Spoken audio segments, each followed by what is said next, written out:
저는 오늘 기후위기 탄소 중립 시대 기후테크 산업 전략에 대한 얘기를 말씀드릴 텐데요. 저도 이제 기후나 에너지 영역에서 활동을 하면서 2021년도에 한국의 탄소 중립 시나리오를 만들고 2030년에 온실가스 감축 목표를 설정하는 작업에 참여를 했습니다. 그리고 또 저는 기후 문제를 정책적으로 좀 해결하기를 원했기 때문에 이제는 흔적도 없이 사라져버린 그린 뉴딜 정책을 만드는 작업들도 했습니다. 이런 정책들이 기후테크와 어떻게 연결되느냐라고 했을 때 저는 기후테크 자체를 하나하나 지원하기 위한 세부 정책도 필요하지만 결국은 국가가 온실가스 감축이나 적응을 위해서 정책을 규모 있게 펼칠 때 그때 시장이 커지고 그때 우리 기후테크에게도 많은 가능성이 열린다라는 생각이 듭니다.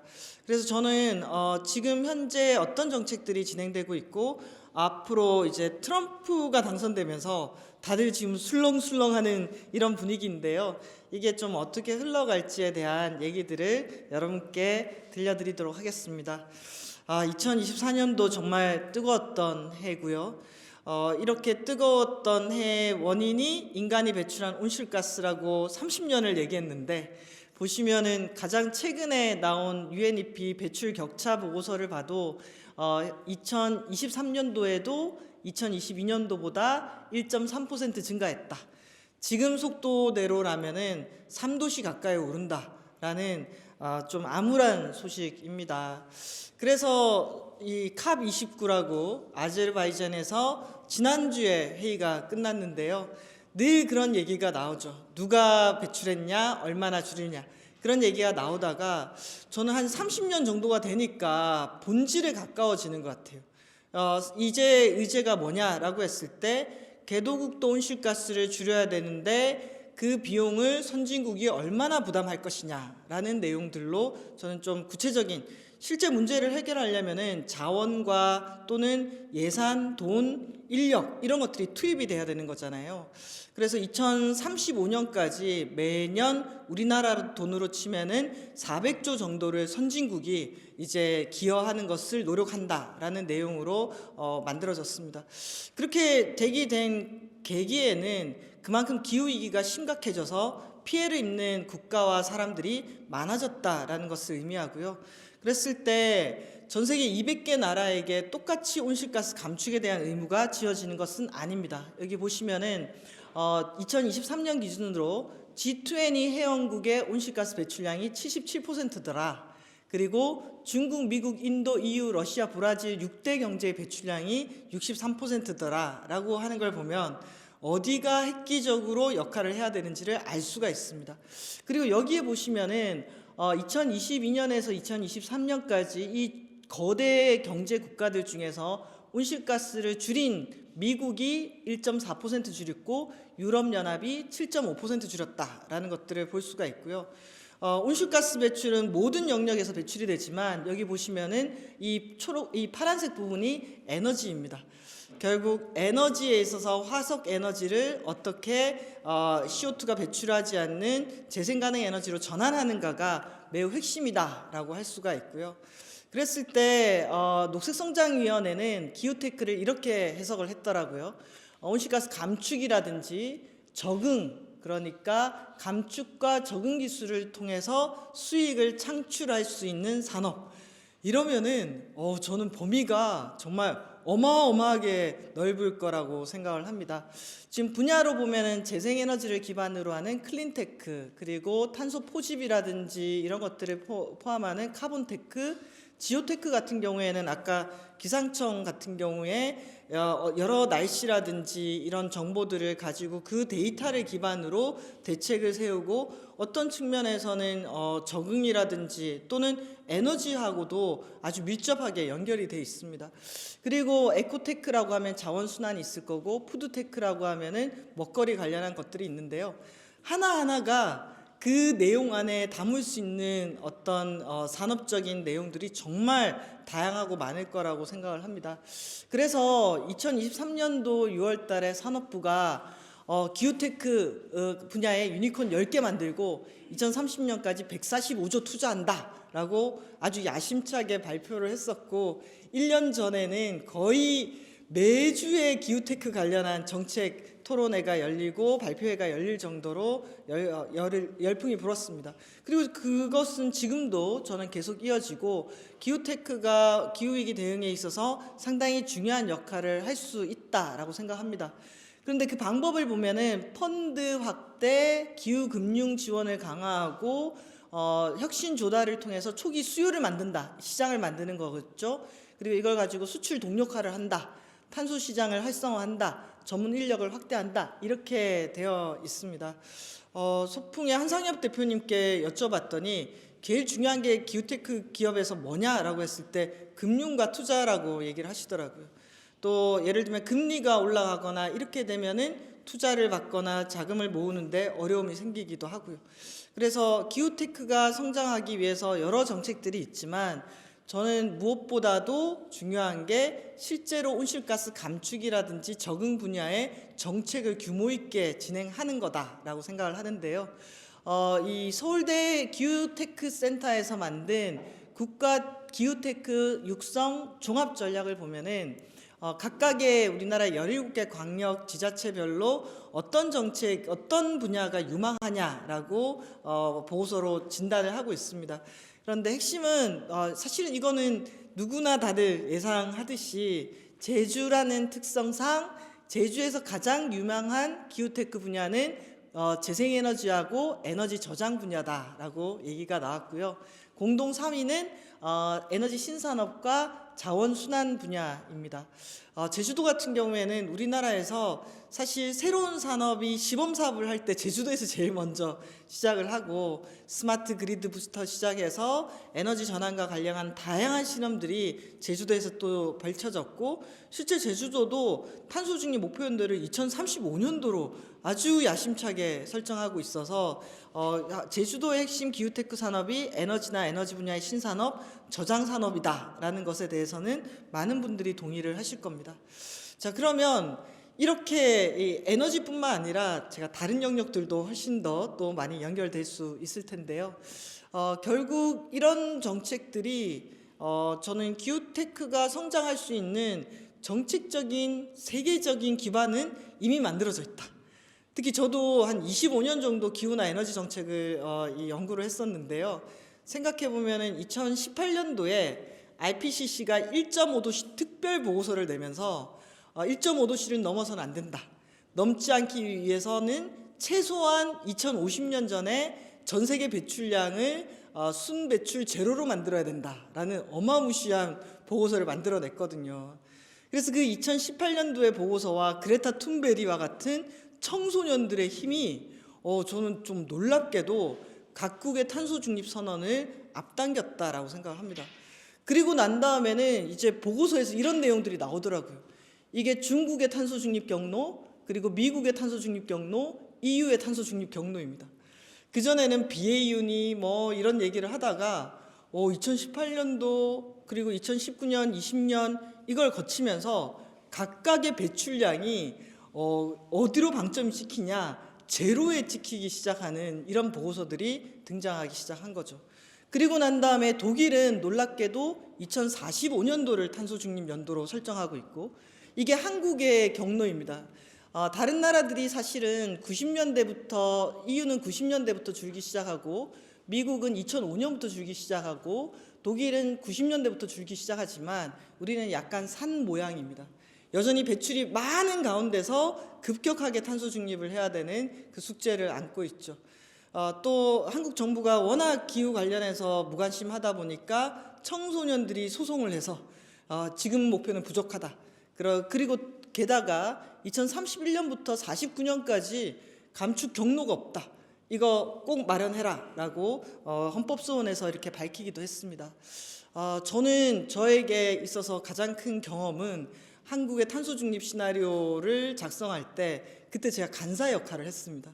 그러다 보니까 모든 영역의 회의에 다 들어갈 수가 있었거든요. 자, 보시면은 이게 우리나라의 2018년도의 배출량입니다. 한국 국민 5천만 명이 넘는 사람들이 1년 동안 대기 중에 배출하는 양인데요. 요 분야가 거의 전력 생산에서 석탄에서 가스, 요게 산업 병력, 이게 건물, 그다음에 수송, 요 분야가 폐기물이고요. 요 보라색이 농업, 축산, 수산 분야입니다. 자, 그랬을 때 이게 배출하는 양이면은 요 아래에 있는 4천만 톤 가까이가 나무와 숲이 흡수하는 양입니다. 그러면 탄소 중립이란 것은 배출량과 흡수량이 같아져서 순배출 제로가 돼야 되기 때문에 저희가 어떤 작업을 했냐면은 전 부처를 모아놓고 매일 회의를 하면서 이걸 줄여서 이렇게 만드는 겁니다. 그럼 요게 최종 배출량이 되고 요게 최종 흡수 제거량이 돼가지고 2050년도에 제로가 되는 거거든요. 그러면 저 목표가 달성되기까지 정부 부처의 공무원들이 정말 곡소리가 난다라고 얘기를 했습니다. 예를 들면은 여기 보시면 이게 전력 분야인데 2050년도에 어떻게 됐죠? 전력 분야 배출량이 제로입니다. 이 얘기는 우리나라의 2050년도에 석탄하고 가스 발전이 제로가 된다라는 겁니다. 자, 이거를 설득하고 합의하기 위해서 산업부와 거의 전쟁과 같은 시간을 보냈습니다. 자, 우리나라는 제조업이 많기 때문에 이 여기에는 철강, 자동차, 반도체, 조선 각각의 영역에서 세부적인 감축 목표가 나와야 되고요. 또 이 보라색을 보게 되면은 그때 제가 이 농업, 축산, 수산 분야의 위원장을 했습니다. 그러면서 느끼게 됐죠. 와, 농업 분야의 배출량, 축산 분야의 배출량, 축산 같은 경우에도 소, 돼지, 닭이 다 다르고 감축 방식이 또 다 다르고 또 수산 분야라고 치면은 수산 분야에서는 주로 에너지가 배출량이라고 한다면은 저는 각각의 어촌에 있는 냉동 창고에서 나오는 불합가스량 정말 다채롭게 우리가 각각의 영역에서 얼마만큼 노력하고 기술을 만들어야지 여기까지 갈 수 있는지를 정말 뼈저리게 경험한 상황이었습니다. 자, 그랬을 때 저는 이 영역들이 꼽히고 각각의 영역에서 사실 기후테크라는 게 온실가스 감축을 하면서 기후위기에 대응하면서도 자신의 일자리와 산업활동을 할 수 있다는 것은 저는 상당히 매력적인 직업이라고 생각합니다. 근데 그게 되기 위해서는 저는 한국에서 기업이 플레이할 시장이 있어야 됩니다. 시장이 있어야지 물건을 팔고 거기서 수익을 얻어가지고 기업을 끌어나갈 수 있잖아요. 근데 한국은 시장이 없습니다. 왜냐하면 기후테크 분야는 그냥 만들어지는 게 아니라 온실가스 감축을 하는 것에 대해서 경제적인 인센티브라든지 이런 것들이 주어질 때 만들어질 수 있는 시장입니다. 결국은 이것은 온실가스 감축에 대한 목표를 국가가 얼마나 지키느냐, 규제를 얼마나 강화하게 하는가. 사실 다 규제를 싫어하잖아요. 하지만 이 분야는 온실가스 감축에 대한 규제를 해야지, 감축하도록 규제를 강화해야지 만들어지는 시장이다라고 할 수가 있습니다. 그래서 저는 기후테크가 성장하는 가장 핵심적인 기반은 수요와 수익을 창출할 수 있는 시장. 사실 온실가스 감축에 엄청난 수요가 있는 게 아니잖아요. 내가 물건 만들면서 난 이거 꼭 온실가스 줄이면서 만들어야지 라는 동기부여가 되지 않는다라는 거잖아요. 그랬을 때 그걸 만들어주는 것은 결국 정부의 온실가스 배출 규제와 규모 있는 탄소 중립 산업 전환 정책이다라고 저는 말씀을 드리고 싶고요. 그랬을 때 제가 그린 뉴딜 정책 만들면서 약간 한이 서려가지고 그린 뉴딜을 이 지난 정부에서 받아들이게 하는 과정에서도 매우 지난한 과정을 겪었습니다. 그런데 그린 뉴딜 딱 2.0까지 오고 난 다음에 완전히 단절이 됐어요. 그러면 다른 나라들은 아까 봤던 탄소 중립까지의 경로를 가기 위해서 어떤 노력들을 기울였냐라고 했을 때 EU 그린딜, Fit for 55, 탄소 국경 조정제, 탄소 중립 산업법, 미국 IRA, 중국 1+N 정책. 자, 보시면은 지난 4년 동안 코로나가 있었고 우크라이나 전쟁이 있었고 이런 과정들을 거치면서도 각각의 국가들이 결국 탄소 중립을 가려면은 산업이 바뀌어야 돼. 탄소 중립과 관련한 기술이 있어야 되고 그 기술을 바탕으로 실제로 온실가스를 줄일 수 있는 경제가 구성이 돼야 돼. 그 경제를 만들기 위해서 각각의 정부들이 정책들을 만들었다라는 겁니다. 그래서 그 정책을 뒷받침하는 제도가 있고 주요한 정책적인 세부적인 내용들이 있고 거기에 투입되는 재정 규모가 있습니다. 예를 들면 EU 같은 경우에는 1,350조, 미국 같은 경우에도 IRA 녹색 산업 분야에 우리나라 3,690억 달러 이런 방식으로. 그러면서 거기에 연동되는 게 전력 중 재생에너지 비중을 어떻게 높이겠다 이런 것들을 가지고 정책들을 펼쳐왔습니다. 자, 그래서 저는 요즘에 2025년도부터는 글로벌 탄소 중립 2.0 시대가 열린다라고 얘기하고 있거든요. 왜 그렇게 얘기를 하냐면은 뭔가 2019년부터 시작된 탄소 중립의 1기가 끝나고 올해가 글로벌 선거의 해였습니다. 전 세계 인구의 절반이 선거 투표장으로 갔어요. 거기에서 나름 지난 탄소 중립에 대한 정책에 대한 평가도 있었고 리더십이 바뀌기도 했고 트럼프가 등장하기도 했고 그러면 이제는 좀 다른 차원의 탄소 중립 2.0 버전이 시작된다라는 거였고 그랬을 때 저는 좀 더 면밀하게 분석해 보고 싶은 게 그러면은 그린딜하고 IRA하고 그렇게 난리를 쳤는데 2019년에서 2024년까지 버전 1.0에는 어떤 변화가 만들어졌을까라는 것들을 보고 싶은 거죠. 자, 태양광 모듈의 설치 용량과 가격이 떨어지는 상황, 그리고 배터리의 비용이 떨어지고 밀도가 올라가는 상황인데요. 이렇게 선지어진 게 이제 글로벌 탄소 중립 1.0을 시작하는 2020년이나 2019년을 보여주고 있습니다. 여러분 보시기에 그래프의 기울기가 쭉 올라가는 게 보이시지 않습니까? 거기에 플러스해서 여기 보시면은 세계 에너지 투자 규모 비교 추이는 확연히 드러나고 있습니다. 보시면은 이게 까만색이 석탄이나 이 화석 에너지고 그다음에 초록색이 청정 에너지거든요. 정말 이 2019년을 기점으로 청정 에너지 분야의 투자 규모가 얼마나 커지는지 보이실 겁니다. 그걸 대륙별로 나누게 되면은 이렇게 이 빨간색으로 되어 있는 분야 있지 않습니까? 이게 바로 중국입니다. 중국이 어느 정도로 정말 집중해서 이 분야를 투자했는지를 확인할 수가 있고요.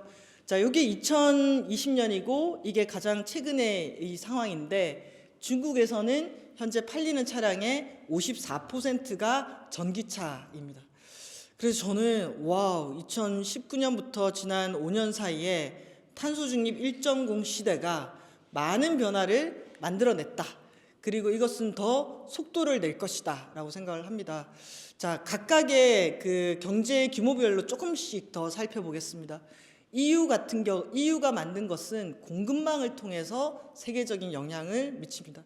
EU는 온실가스 감축 목표 2030년까지 55% 감축이라는 목표를 달성하기 위해서 매우 세밀한 법과 제도, 심지어 규제, 인센티브 촘촘하게 박아놓은 데다가 그게 기후 공시라든지 공급망 실사를 타고 전 세계의 공급망 단위로도 영향을 미치게 됩니다.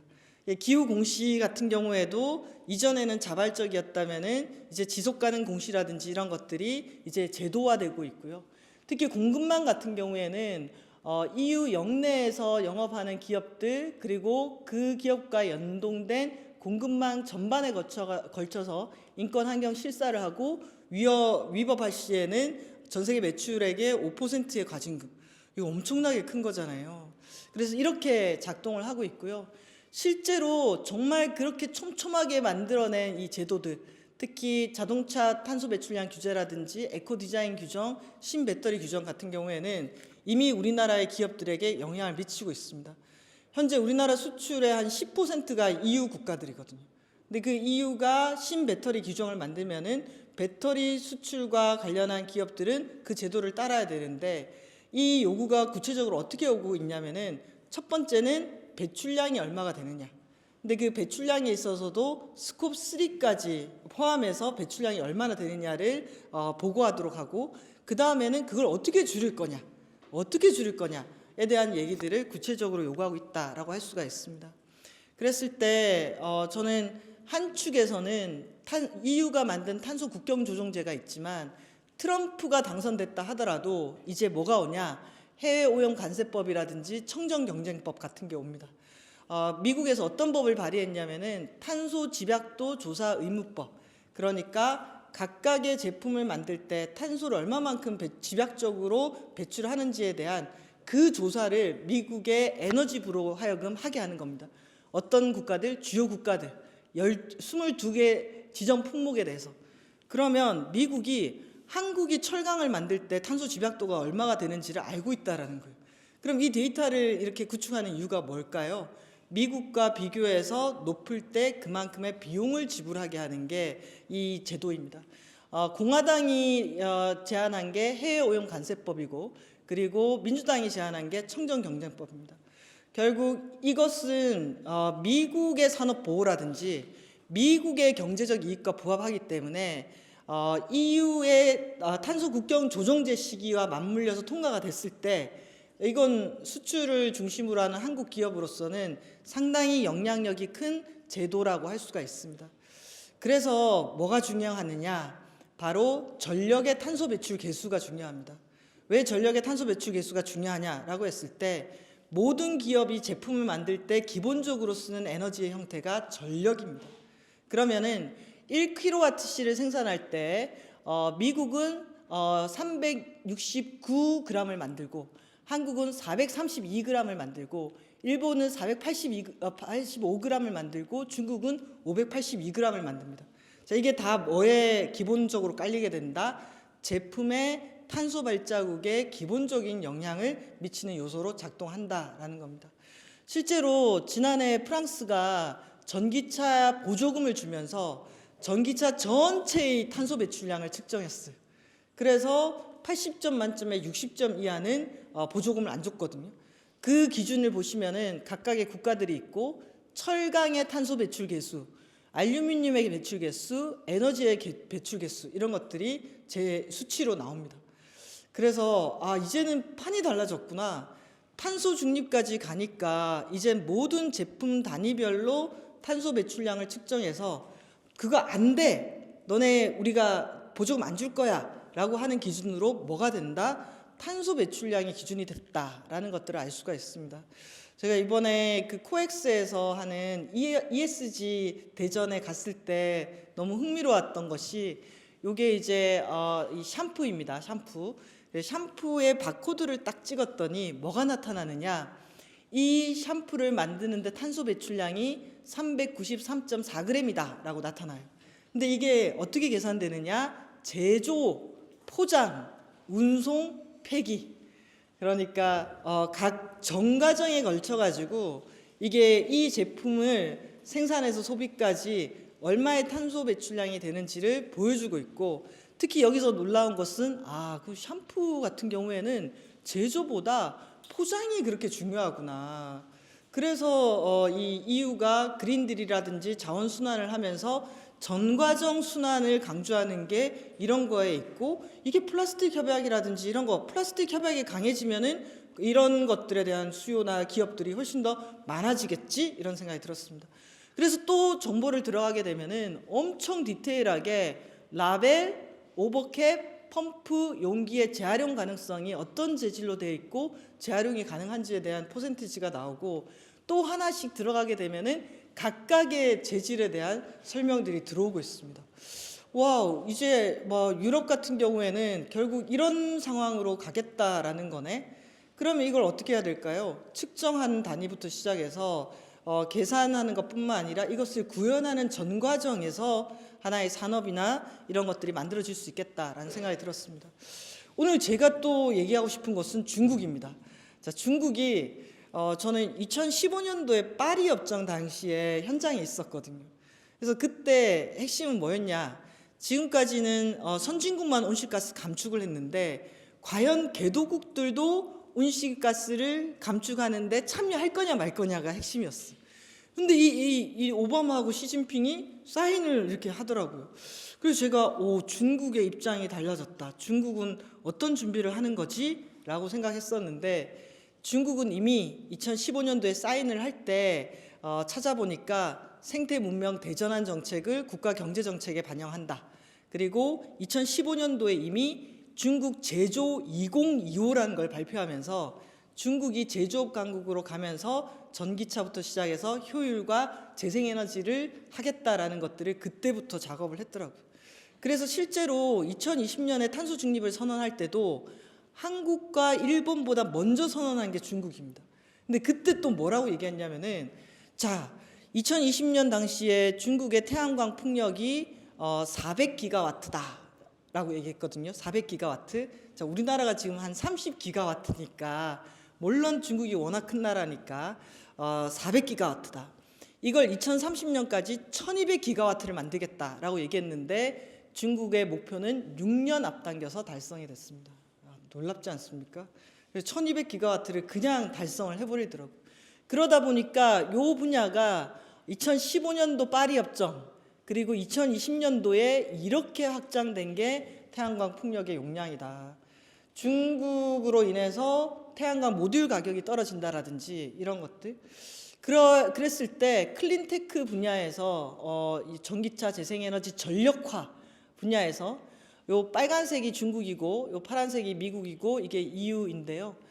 특허 건수, 뭐 태양광 그리고 태양광 풍력 용량 그리고 이 전기차 보급 대수 중국이 너무나 압도적으로 나가고 있습니다. 근데 요즘 중국 경제 불황이라고 얘기를 많이 하잖아요. 그 불황을 그나마 뭐가 있기 때문에 청정 에너지 부분이 GDP 성장의 40%를 차지하면서 그 불황을 그나마 완화시키고 있는 게 뭐다? 바로 중국의 청정 에너지 산업이다라는 겁니다. 그래서 바이든은 2035년도 감축 목표를 설정해야 되니까 중국에게 요구했던 감축 목표치가 어느 정도였냐? 35년까지 너네 30% 줄여라 라는 게 미국의 요구였습니다. 이제 트럼프는 그런 요구를 안 하겠죠. 자, 중국이 35년까지 30% 줄인다라고 했을 때 그 거대한 변화가 상상이 가십니까? 그랬을 때 에너지, 전력, 산업, 교통, 건물 분야가 바뀌게 되는데 그냥 전력만 보면은 재생에너지를 5,000기가와트 설치를 하는 겁니다. 근데 이미 제가 탄소 중립 1.0 시대에서 얘기하고 싶은 것은 규모와 가격 경쟁력, 속도가 기반을 만들었다. 이제부터는 뭐가 된다? 더욱더 규모와 속도가 빨라질 것이다 라는 얘기를 드리고 싶었습니다. 그래서 제가 요즘에 밀고 있는 표입니다. 장표입니다. 왜 글로벌 탄소 중립 2.0 시대인가? 자, 미국 트럼프가 되면서 아젠다 47을 얘기하면서 값싼 에너지와 제조업 강구 그리고 인플레이션을 막기 위해서 물가 내리겠다라고 얘기합니다. 근데 물가 내리는 핵심 수단이 값싼 에너지입니다.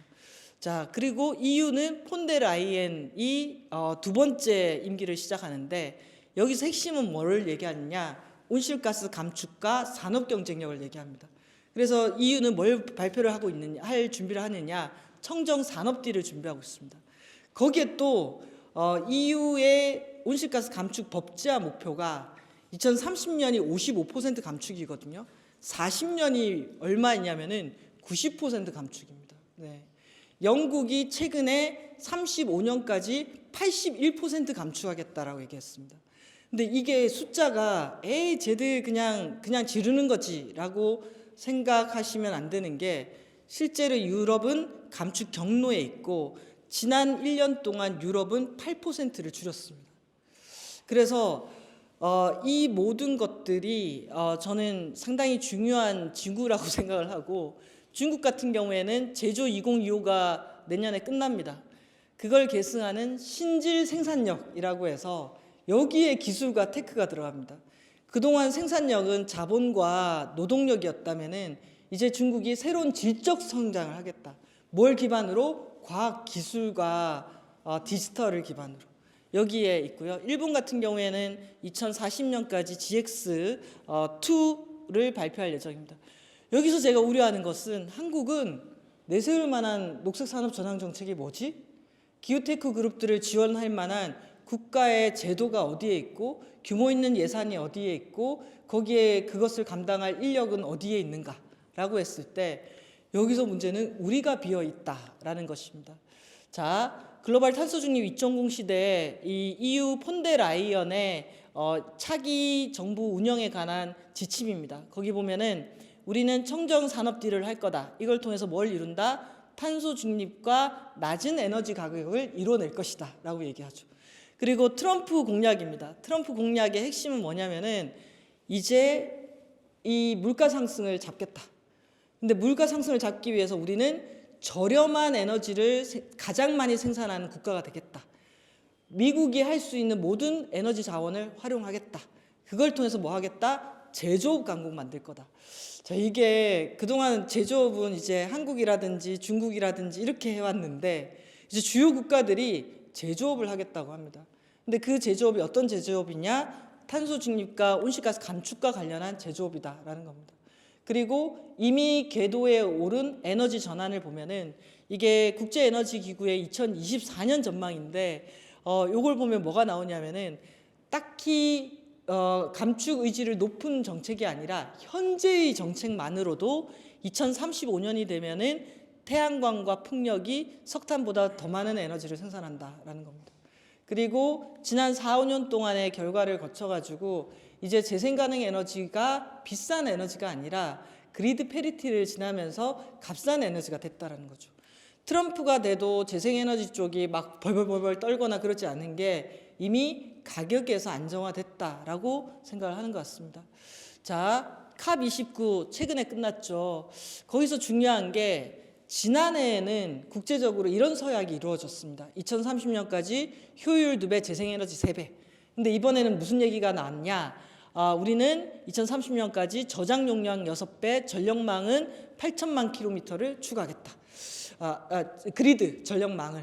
자, 이게 뭐죠? 이제 재생에너지만 늘리는 게 아니라 효율, 재생에너지, 전력망, 그리고 저장장치 이제 패키지로 진화하고 있다라는 것들을 보여주고 있습니다. 그래서 저는 글로벌 탄소 중립 2.0 시대 트럼프가 기한한다 하더라도 이 흐름을 막기 어렵다. 그리고 EU, 중국, 호주, 영국, 브라질이 이 대응을 해 나갈 것이다. 그리고 2030년, 35년, 40년 목표가 만들어지면서 이행 점검 체계가 강해질 것이다. 그래서 지금까지는 이산화탄소 중심이었다면은 메테인이라든지 불화가스류에 대한 규제가 확대될 거다. EU의 공급망, 실사망 이런 것들을 통해서 한국 기업들에게도 구체적으로 감축에 대한 요구가 오게 될 거고 모든 제품의 탄소 발자국을 측정하는 시대가 되고 그걸 기준으로 판단하고 판매하고 구매하고 경제가 작동하는 시대가 오게 될 것이다. 그랬을 때 가장 중요한 것은 재생에너지 기반의 전력 시스템을 만드는 거고 전력의 탄소 배출 계수가 우리의 산업 경쟁력과 연결되는 시기가 올 거다. 거기 플러스해서 손실과 피해가 늘어나면은 이 문제에 대해서 책임을 지우기 위해서도 보험 산업이라든지 이런 영역에서 데이터를 기반으로 한 여러 제도들이 또 만들어질 수도 있다. 결국 화석 연료의 간성이라든지 이번 전 세계 선거에서 기후가 패배했다라고 얘기하면서 후퇴를 얘기하지만 그렇다 하더라도 전반적인 흐름은 막기 어려울 것이다 라고 생각합니다. 그래서 우리에게 필요한 게 뭐냐? 저는 탄소 중립과 관련한 산업 정책이 정말 다시 부활해서 돌아와야 된다라고 생각하고 우리는 늘 이 얘기를 합니다. 기업이 부담스럽다. 근데 이 기업 부담을 얘기하면서 사실은 정말 세계 경제의 판이 바뀌는 여기에 이제 랭귀지가 바뀌고 기본적인 이 판에 들어가기 위해서 갖춰야 할 생각과 방향성이 바뀌었는데도 우리는 기업 부담 얘기를 합니다. 그리고 감축하면은 수출 경쟁력이 떨어진다. 감축에 대비 안 했기 때문에 수출 경쟁력이 떨어집니다. 결국 한국에서도 규모 있는 산업 전환 정책이 있어야 되고 그 규모 있는 산업 전환 정책이 에너지 분야, 건물 분야, 수송 분야, 산업 분야, 농업, 축산, 수산 여러 영역에서 자원순환 분야 그렇게 판이 만들고 규제가 있어야지 그 틈 속으로 기업들이 많이 들어갈 수가 있습니다. 저는 좀 안타까운 게 저도 소풍 벤처스의 이 모임에 가고 우리나라 스타트업을 보면서 어떤 생각이 드냐면은 아니 이렇게 환경이 안 좋은데 어떻게 이렇게 열심히 하지? 이렇게 환경이 안 좋고 열악한데도 이렇게 빛나는 아이디어들을 갖고 있지? 이 기업들이 좌절하기 전에 판이 좀 깔려야 될 텐데 라는 생각들을 저는 많이 하고 있고요.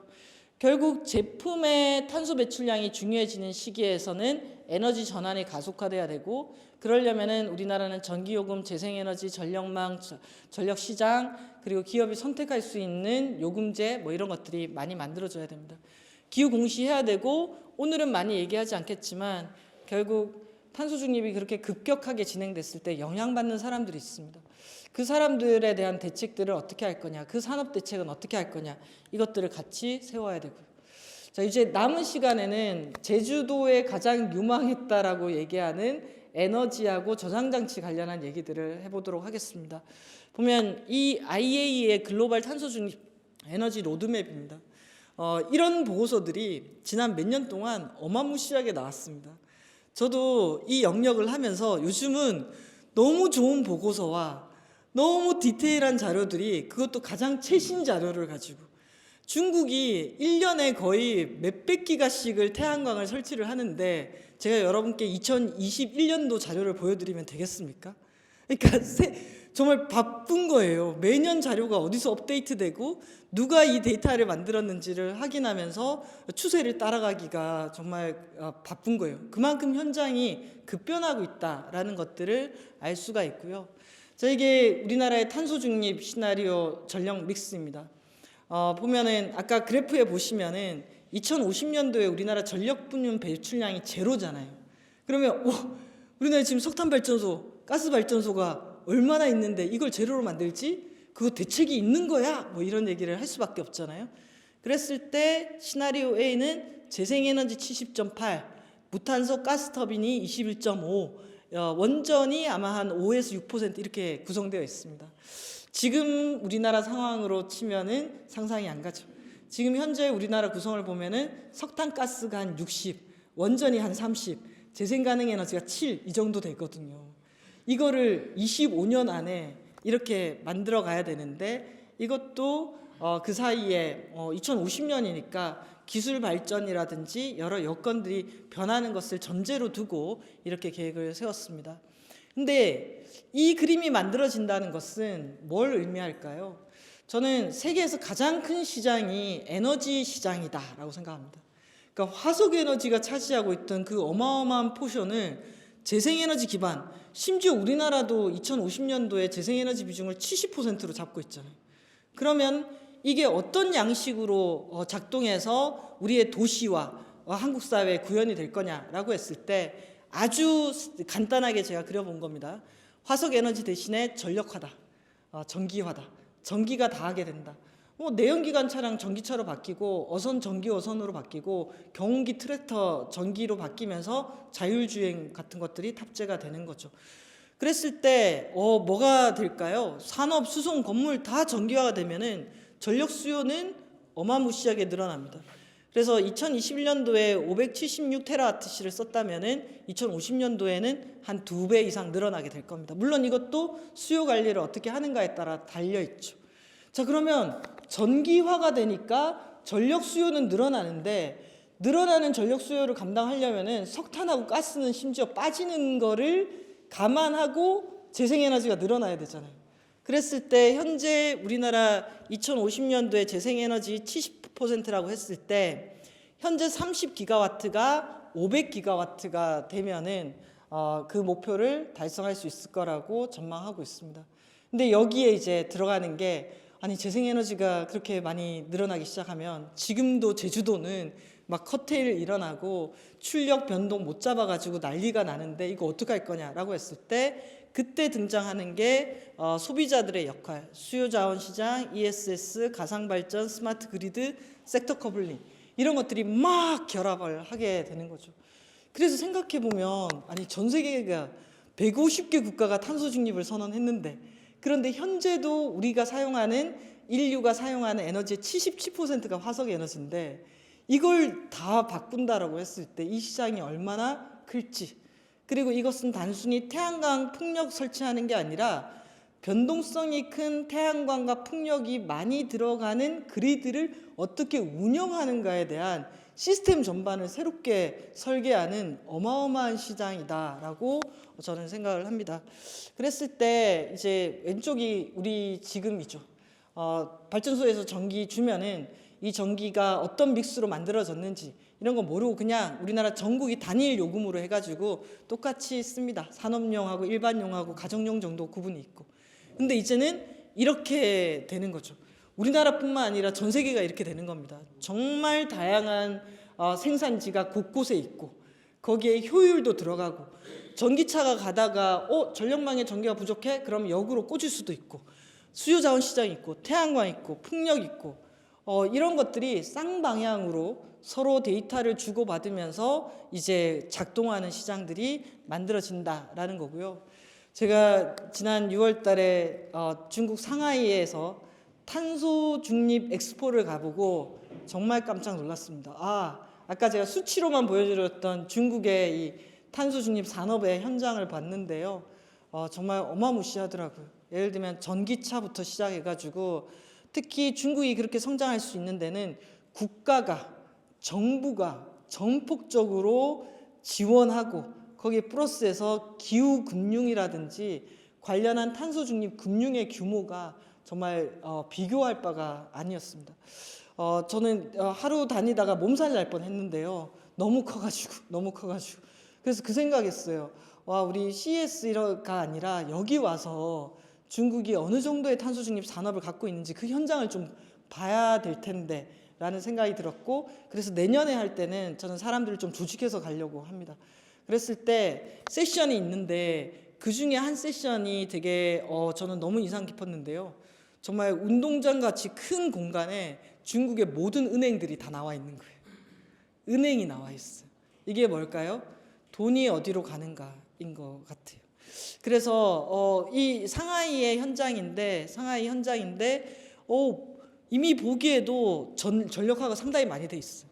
근데 최근에 상하이시가 뭘 발표했냐?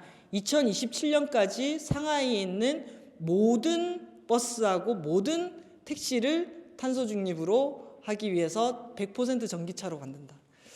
이 상하이가 인구가 한 2,500만 정도 되거든요. 우리나라 서울과 이전 수도권 정도가 되는데, 예를 들면 제주도 같은 경우에도 2035년 카본 프리를 한다 그러면은 정말 1단계부터 치면 제주도의 모든 버스와 모든 택시부터 시작해서 쭉쭉 이 전동화에 대한 계획이 있고, 그게 어떻게 제주도에서 생산되는 전력과 연결될 것인가부터 시작해서 이런 게 연결이 돼야 되는데, 제가 우리나라 지자체들의 탄소 중립 계획을 보면은 좀 당황스러운 게 목표치는 이만큼 잡아놨는데 전기차 바꾸는 예를 들면 전기버스 바꾸는 것을 1년에 10대, 20대 이렇게 되고 있거든요.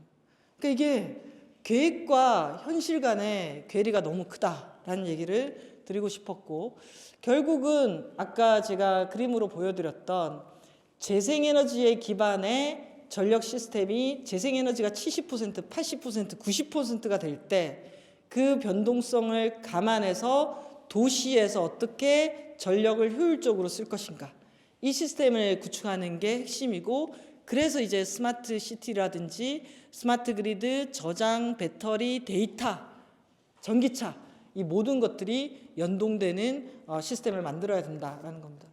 지난해 독일의 베를린 출장을 갔다가 좀 깜짝 놀랐어요. 베를린 시에 있는 시의원을 만났는데 이런 얘기를 하더라고요. 베를린 시의 남방 부분 탈탄소화 계획을 수립했다. 2045년도면은 베를린 시 지하에 깔려 있는 도시가스 배관망이 좌초 인프라가 되기 때문에 45년에서 50년 사이에 독일의 베를린 사람들은 화석 에너지 없이 난방을 하기 위해서 얼마만큼 돈이 필요하고 뭘 바꿔야 되는지에 대한 플랜을 세웠다. 이렇게 얘기를 하더라고요. 그래서 와, 나는 석탄 발전소만 좌초 인프라라고 생각했는데 도시가스 배관망을 좌초 인프라라고 생각하고 정책을 수립하다니, 이게 저한테는 좀 크게 와닿았었고요. 그랬을 때 지금 온라인으로 있는지 모르겠지만 우리나라에서도 이런 재생에너지 기반의 전력 시스템, 거기에다 가상발전을 더해서 운영하는 시스템을 정말 미리 개발하고 활동해온 스타트업도 있고 기업들도 많습니다. 보면은 60Hz에 들어가면 이렇게 되어 있습니다. 재생에너지로 지구를 지키는 방법을 연구합니다. 다양한 종류의 분산 자원을 IT 기술로 연결하고 예측하고 관리할 수 있도록 가상발전소를 구축합니다. 우리도 있는 거죠. 예. 이런 기업들이 많아져야 되는데요. 저는 이 마스터 플랜이 상당히 인상 깊었습니다. 다양한 분산 자원을 연결한다. 연결된 자원을 안전하고 효율적으로 관리할 수 있도록 한다. 예를 들면 발전량 예측이라든지 통합 관제라든지, 이런 것들을 연결해서 결국 거래 비용을 제로에 수렴시킨다. 이것을 더욱더 확산하면서 해외에서 반복시킨다. 우리 60Hz의 이 계획들이 마스터 플랜이 실현되기를 정말 간절히 바랍니다. 제가 어제 새벽에 60Hz의 햇빛 지도를 보면서 2024년 11월 27일 제주에서는 얼마만큼의 전력이 생산될까 이런 것들을 이제 측정하는 거죠. 그래서 김종규 대표님 늘 얘기해요. 데이터를 기반으로 전력 예측 가능하다. 그리고 만약 이 재생에너지가 늘어나면서 이것이 중요하다고 생각하면은 예측 정확도는 점점 더 높아질 거다. 그리고 이런 것들이 예측하기 위해서도 오늘 기상청이나 이런 데서 오셨지만 기상 데이터라든지 이런 것들의 결합이 곳곳에서 연결되어야 한다.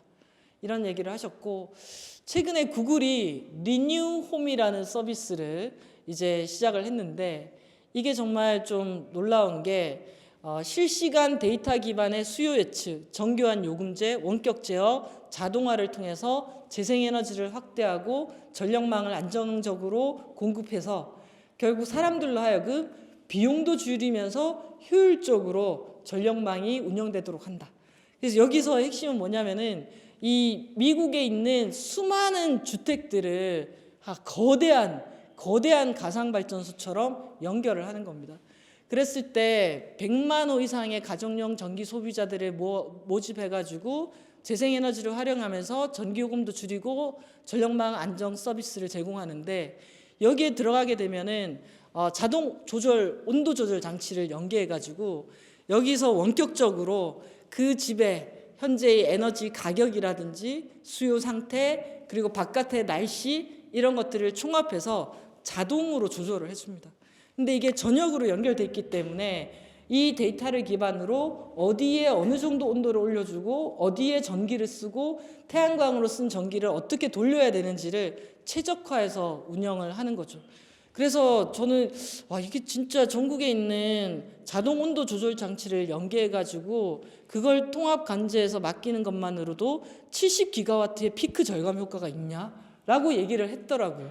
그래서 이거 진짜 어마어마하네 라고 했을 때, 예를 들면은 이 미국 전역에 있는 난방기, 공기청정기, 에어컨, 미국의 가구가 8,200만 가구인데 이거를 다 연결해가지고 운영한다라고 했을 때 이거 정말 엄청난 시장이 되겠는데라는 생각들이 들었습니다. 그래서 구글 같은 경우에는 현재 가정용 VPP 3기가와트 확보했는데 2030년까지 50기가와트로 확보하겠다라고 얘기를 합니다. 이 리뉴홈에 대해서 어떻게 생각하시는지 저는 김종규 대표님의 얘기도 듣고 싶더라고요. 그리고 이제 이 가정만이 아니라 건물도 개통 반응형 건물이라고 해서 실시간대의 전기 요금이라든지 이런 것들을 가지고 그 건물을 어떻게 최적으로 운영하고 또 전기를 만들었던 것을 보낼 수도 있고 외부로부터 받을 수도 있고 언제 받아야지 최적인지 이런 것들을 반응하는 건물 시스템이 되고 있고, 마이크 그리드 시스템과 테슬라가 전기차만 만드는 게 아니죠. 그리고 실제 우리나라도 스마트 에너지 공동체 시범 사업이라든지 이런 것들을 제주도, 서울, 그리고 광주에서 규모 있게 했습니다. 근데 저는 왜 우리는 매번 시범 사업으로만 끝나는가? 이걸 규모 있게 확대해서 실제 산업으로 확장할 생각을 못 하는가?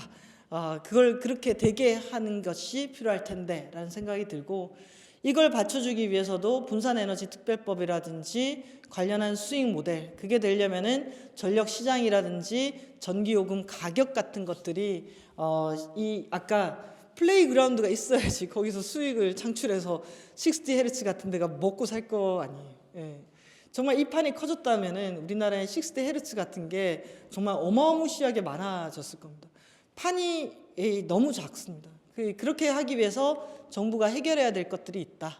이런 얘기들을 드리고 싶고, 결국 전 세계 최대 시장은 재생에너지를 기반으로 하는 전력산업 시장이다라는 얘기를 드리고 싶었습니다. 그래서 최근에 저는 이 녹색전환연구소에도 있고 넥스트 그룹에서도 이사로 있는데요. 이 민간 싱크탱크들이 정책과 제도들을 만들어내서 저희가 시장의 판을 닦으면은 거기에 기후테크 그룹이 함께 결합해가지고 많은 것들을 좀 할 수 있지 않을까라는 생각이 들었습니다. 마지막으로 2050년 오늘의 날씨는 어떻게 될까 이런 것들 있지 않습니까? 저는 어제도 이제 캅 결과에 가지고 토론하는 토론회가 있었는데 시간이 가는 게 너무 아깝다. 근데 지금 한국의 정치 상황을 보면은 시간이 흘러가도록 방치하고 있다. 이 시간을 어떻게 당겨서 최대한 우리가 늦지 않게 이 기후 위기 대응을 할 수 있는지 이런 것들을 같이 좀 지혜를 모아야겠다라는 생각이 들었습니다. 네, 감사합니다.